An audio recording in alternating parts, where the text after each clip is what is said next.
Assalamualaikum warahmatullahi wabarakatuh. Perkenalkan, saya Medina Imanda Pasaribu dengan NIM 0601252048 dari kelas Ilmu Perpustakaan 2. Di sini saya akan menjelaskan tentang sejarah bahasa Indonesia, fungsi bahasa Indonesia, dan ragam bahasa Indonesia. Yang pertama ada sejarah bahasa Indonesia. Sejarah bahasa Indonesia telah menjadi perekat identitas bangsa yang bukan muncul begitu saja, melainkan berawal dari bahasa Melayu yang berfungsi sebagai jembatan komunikasi untuk di antara berbagai suku bangsa yang memiliki latar belakang dan budaya yang sangat beragam. Bahasa Indonesia menyatukan perbedaan-perbedaan ini yang memungkinkan orang Jawa, Batak, Sunda, dan Papua dan serta suku lainnya untuk saling berkomunikasi, bertukar pikiran, dan memahami satu sama lain tanpa hambatan bahasa.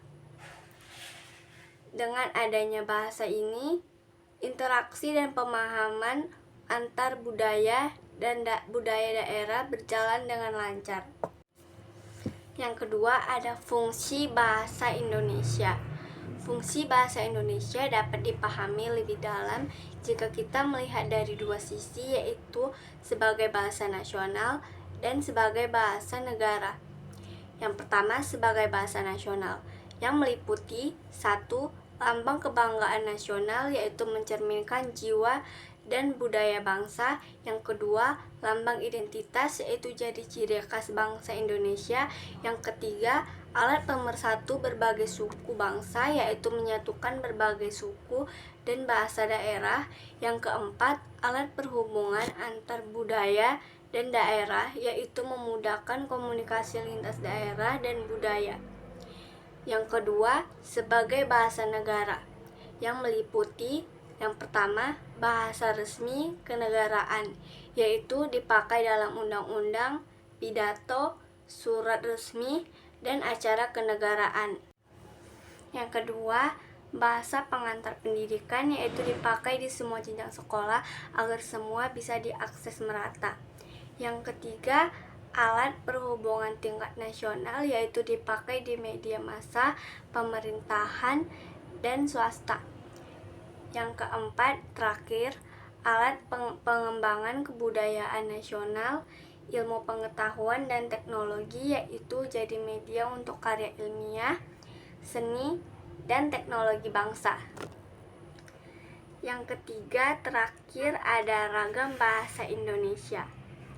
Bahasa Indonesia meskipun satu, ternyata memiliki variasi dalam penggunaannya yang dikenal sebagai ragam bahasa. Pertama, berdasarkan media yang meliputi ragam lisan.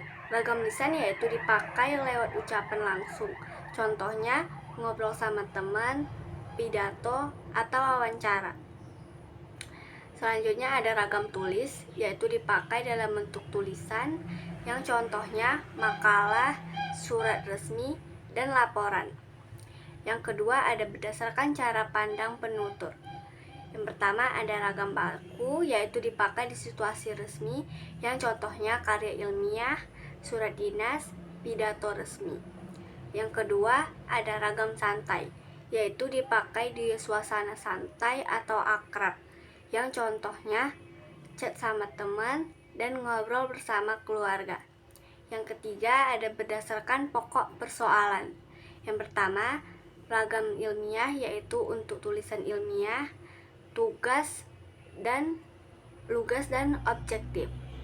Yang contohnya jurnal biologi dan laporan penelitian.